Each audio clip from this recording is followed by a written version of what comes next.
আমাদের ছাত্ররা যে আন্দোলন করলো, রক্ত দিল, জীবন দিল, তাদের একটা স্লোগান ছিল কি, উই ওয়ান্ট জাস্টিস, ন্যায় বিচার চাই।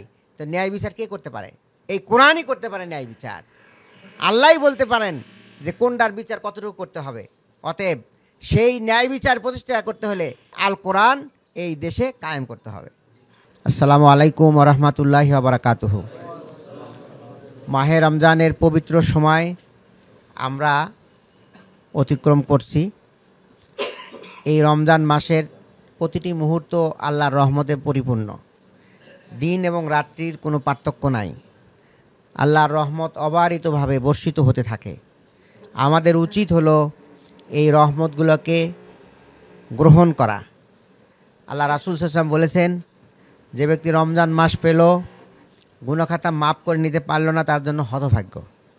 তিনি বলছেন যে যারা পিতামাতাকে জীবিত পেল, গুনাহ মাফ করতে পারল না, তাদের জন্য হতভাগ্য। প্রিয় ভাইয়েরা, তাহলে পিতামাতা আমাদের জন্য নিয়ামত, মাহে রমজান আমাদের জন্য নিয়ামত।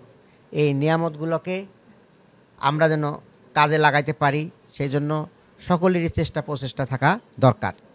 প্রিয় ভাই এবং বন্ধুগণ, এই রমজান মাস বরণ করার জন্য আমাদের প্রিয় নবী 2 মাস পূর্ব থেকে প্রস্তুতি নিতেন। রজব মাস থেকেই তিনি প্রস্তুতি নিতেন।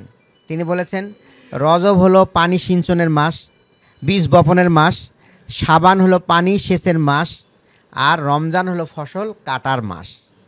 প্রিয় ভাই এবং বন্ধুগণ, আমরা চারাগাছ যেটা রজবে বপন করার কথা, সেইটা আমরা কতটুকু করছি তা জানি না। অন্তত পক্ষে পানি দেওয়ার মাসও চলে গেছে। এখন একটু রক্ষণাবেক্ষণ করতে হবে, ফসল তো কাটতে হবে, কি বলেন?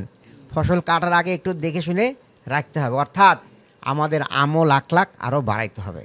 কারণ আল্লাহ পাক বলছেন, এই রমজানকে আমি দিয়েছি তোমাদেরকে তাকওয়া অর্জনের জন্য। কেমন? ইয়া আইয়ুহাল্লাযিনা আমানু কুতিবা আলাইকুমুস সিয়াম কামা কুতিবা আলাল্লাযিনা মিন কাবলিকুম লাআল্লাকুম তাত্তাকুন, যেন তোমরা তাকওয়া অর্জন করতে পারো, আল্লাহর নৈকট্য হাসিল করতে পারো। তা আল্লাহর নৈকট্য তো এমনি এমনি হবে না। এই যে সিয়াম সাধনা, অর্থাৎ সেই সেহেরি থেকে শুরু করে ইফতারি পর্যন্ত সকল প্রকার খাদ্যদ্রব্য পানীয় থেকে বিরত থাকা এবং নিজের নফসকে বিরত রাখা এবং আমাদের চোখ সহ অন্তরের বিভিন্নভাবে আমাদের আল্লাহর নাফরমানি থেকে ফিরে রাখার নাম হলো এই রোজা, সিয়াম। প্রিয় ভাই এবং বন্ধুগণ, এরপরে আল্লাহ রাসূল বলেছেন, শুধুমাত্র সিয়াম সাধনা করলেন তাহলে হবে না, আমাদের মিথ্যা পরিত্যাগ করতে হবে, আমাদের গীবত পরিত্যাগ করতে হবে, আমাদের চগলখুরি পরিত্যাগ করতে হবে। এগুলো না হলে কিন্তু আমাদের রোজা আমাদের ফল দিতে পারবে না। প্রিয় ভাই এবং বন্ধুগণ, এই রোজা তার এত পাওয়ার, এত ফজিলত আল্লাহ দিয়েছেন, কাল কিয়ামতের মাঠে আল্লাহর কাছে সুপারিশের জন্য আল্লাহ রাসূল সাল্লাল্লাহু আলাইহি ওয়াসাল্লাম সুপারিশ করবেন। কেমন? সেই ক্ষেত্রে রোজা এবং কোরআন সুপারিশকারী হবে, যে আল্লাহকে বলবেন, হে আল্লাহ, হে রহমান, হে রাহিম, হে প্রভু, এই ব্যক্তি তোমাকে রাজি খুশি করার জন্য সারাদিন কষ্ট করে রোজা রেখেছে, সারাদিন রাত কষ্ট করে নফল নামাজ পড়েছে, তারাবি পড়েছে, কোরআন তেলাওয়াত করেছে, এটা বলবে এই রমজান। আবার কোরআনও বলবে যে তার আরামকে হারাম করে সে কোরআনের সাথে লেগে থেকেছে। প্রিয় ভাই এবং বন্ধুগণ, সেই সুপারিশকারী 2টি সত্তা আমরা কিন্তু এখন অর্জন করতে পারব। আল্লাহ যে আমাদেরকে তাকওয়ার গুণে গুণান্বিত হতে বলেছেন, সেই তাকওয়ার গুণ অর্জন করার জন্য আমাদেরকে পদক্ষেপ নিতে হবে। অন্য অন্য দিনের মতো, অন্য অন্য মাসের মতো এই মাস নয়। এই মাসকে বলা হয়েছে যে এটা গৌরবান্বিত মাস। কেমন? এই মাসে একটি রজনী আছে, সেই রজনী 1000 মাসের চাইতেও উত্তম। তাহলে এই মাসের কি এত পার্থক্য কেন? কারণ একটাই, যে এই মাসে কোরআন নাজিল হয়েছিল। এই মাসে যে রাত্রিতে কোরআন নাজিল হয়েছে, সেই রাতের মর্যাদা বেড়ে গেছে। যে মাসে নাজিল হলো, সেই মাসের মর্যাদা বেড়ে গেল।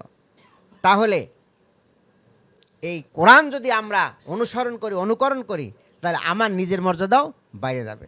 আর আমাদের দেশের এই কোরআন অনুযায়ী বিচার ফয়সালা যদি হয়, আমাদের সকল কিছুর কেন্দ্রবিন্দু যদি কোরআন হয়, তাহলে এই দেশের মর্যাদাও বেড়ে যাবে। প্রিয় ভাই এবং বন্ধুগণ, এই শুধু রমজান শুধু কোরআন নাজিলেরই মাস নয়, এই মাসে কিন্তু কি হয়েছে, বদরের যুদ্ধ হয়েছে। 17ই রমজান কোরআন বিজয়ের মাস হলো এই মাহে রমজান। তা আমাদেরকে সিদ্ধান্ত নিতে হবে, আমরা এই মাসে কোরআনকে বিজয়ী করব, নিজের ব্যক্তিগত পর্যায়ে বিজয়ী করব, পারিবারিক পর্যায়ে বিজয় করব, এবং আগামী দিনে যে সুযোগ আসতেছে আমরা সেই ভোটের মাধ্যমে দেশে যেন কোরআনের সংবিধান হয়, সেই জন্য আমরা চেষ্টা করব ইনশাআল্লাহ। প্রিয় ভাই এবং বন্ধুরা, আমাদের ছাত্ররা যে আন্দোলন করলো, রক্ত দিল, জীবন দিল, সেখানে কিন্তু তাদের একটা স্লোগান ছিল কি, উই ওয়ান্ট জাস্টিস, ন্যায় বিচার চাই। তো ন্যায় বিচার কে করতে পারে? এই কোরআনই করতে পারে ন্যায় বিচার। আল্লাহই বলতে পারেন যে কোনটার বিচার কতটুকু করতে হবে।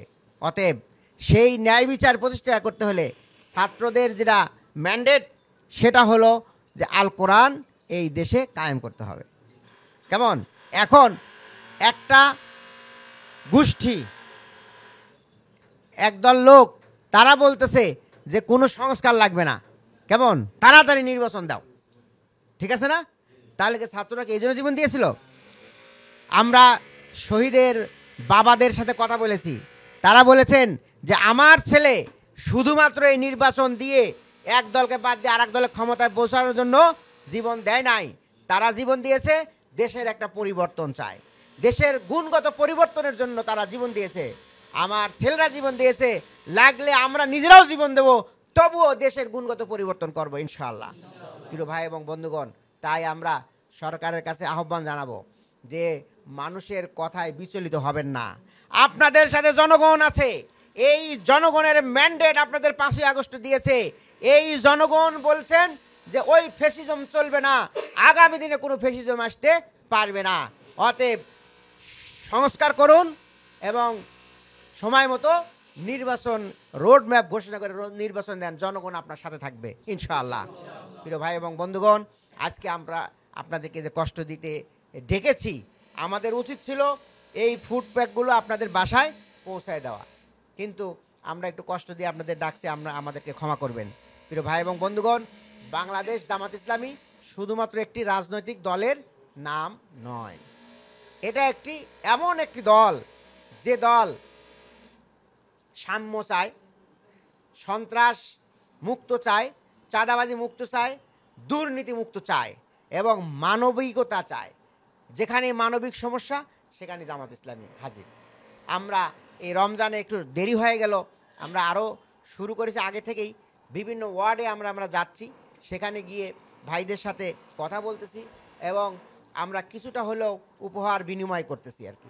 আমরা চাচ্ছি যে একটু ইফতারি এবং সেহরিতে যেন আপনাদের সহযোগিতার আমরা হাত বাড়াইতে পারি, পরস্পরের সহযোগিতার মাধ্যমে আমরা যেন এই রমজানকে পালন করতে পারি, এটি আমাদের উদ্দেশ্য। এই কাজটা ছিল সরকারের কাজ। সরকার খুঁজে খুঁজে দেখা উচিত ছিল কার বাসায় কি সমস্যা আছে, তাকে সেই সমস্যার সমাধান করে দেওয়া। আপনারা হযরত ওমর রাদিয়াল্লাহু আনহুর কথা শুনেছেন, তিনি রাত্রিবেলায় দেখতেন কোন প্রজার কি সমস্যা, তারপরে নিজে গিয়ে বাইতুল মাল থেকে সেখান থেকে উনি নিজে কাঁধে করে আটার বস্তা নিয়ে সেই বাড়িতে দিয়ে আসছেন, লবণ, ঘি, তেল দিয়ে সেখানে পরোটা বানায় খাওয়াই দিয়ে আসছেন। এটা হলো রাষ্ট্রের দায়িত্ব। আজকে যারা রাষ্ট্রের দায়িত্বে ছিলেন আগে, তারা তো শুধু লুটপাট করেছেন, তারা দেশের টাকা চুরি করে বিদেশে পাঠিয়ে দিয়েছেন। কেমন, একদম ব্যাংক ট্যাঙ্ক সব ফাঁকা হয়ে গেছে। এই অন্তর্বর্তীকালীন সরকার আবার সেই ছিদ্রগুলো বন্ধ করে দিয়ে টাকাগুলো আবার রিজার্ভ করার চেষ্টা করতেছেন। আপনারা ইতিমধ্যে দেখেছেন যে গত বছর এই টাইমে পেঁয়াজের দাম কত ছিল? 100 টাকার উপরে ছিল না? এখন কত টাকা? 40 টাকা। গ্রামের দিকে আরো একটু কমে গেছে। কেমন প্রিয় ভাইয়েরা, এই হাসিনা যখন পালায় তখন আলুর দাম কত ছিল? 60, 70, 80 পর্যন্ত উঠে গেছিল। আর সেই আলু এখন কয় টাকা? 20 টাকা, 30 টাকা, 40 টাকা এরকম আছে আর কি। তাহলে এই যে ফুটাগুলো বন্ধ করার কারণে জনগণ এই সুবিধাগুলো পাচ্ছে। আমরা সরকারকে বলবো এই রমজান মাস উপলক্ষে আর একটু ভর্তুকি দেন, দিয়ে আমাদের যারা একটু দুর্বল, একটু অসচ্ছল, যাদের মানে আয় রোজগার একটু কম, সেই সকল ভাইয়েরা জন্য একটু সুন্দরভাবে সেহরি ইফতারি করতে পারে সেই ব্যবস্থা করুন। পাশাপাশি আমরা সমাজের বিত্তবান মানুষদেরকেও বলবো আপনারাও একটু এগিয়ে আসুন, সবাই মিলে আমরা আমাদের এই ভাই বোনদের পাশে এসে দাঁড়াই, যেন এই রমজান মাসটাকে আমরা কষ্ট অনুভব না করি। একটু সুন্দরভাবে সেহরি ইফতারি করার মাধ্যমে আমরা যেন আল্লাহর রিজাবন্দি হাসিল করতে পারি, আল্লাহর নৈকট্য হাসিল করতে পারি, সেই জন্য আমরা সবাই এগিয়ে আসি, তাহলে আমাদের সমাজটা আরও সুন্দর হবে। তাই আসুন, আমরা বাংলাদেশ জামাত ইসলামীর স্বপ্ন এদেশে একটি কল্যাণ রাষ্ট্র, একটি সাম্যের রাষ্ট্র কায়েম করতে চায়, এবং আমাদের যারা শহীদ হলো তাদেরও স্বপ্ন ছিল সাম্য, কল্যাণ এবং ইসলাম।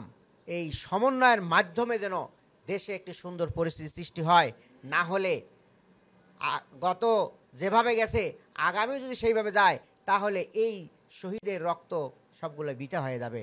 প্রিয় ভাই এবং বন্ধুগণ, তাই যার যার অবস্থান থেকে আমরা সরকারের পাশে দাঁড়াই এবং একটি সুন্দর, একটি স্বচ্ছ নির্বাচনের মাধ্যমে, একটি সংস্কারের মাধ্যমে দেশ যেন একটি নতুন গতিপথ পায়, দেশে যেন নতুন বন্দোবস্ত হয়, সেই ধরনের চেষ্টা প্রচেষ্টা চালানোর উদাত্ত আহ্বান জানিয়ে আমার কথা এখানে শেষ করছি। আল্লাহ হাফেজ। বাংলাদেশ জিন্দাবাদ, বাংলাদেশ জামাত ইসলামী জিন্দাবাদ, রমনা থানা জিন্দাবাদ। আসসালামু আলাইকুম ওয়া রাহমাতুল্লাহি ওয়া বারাকাতুহু।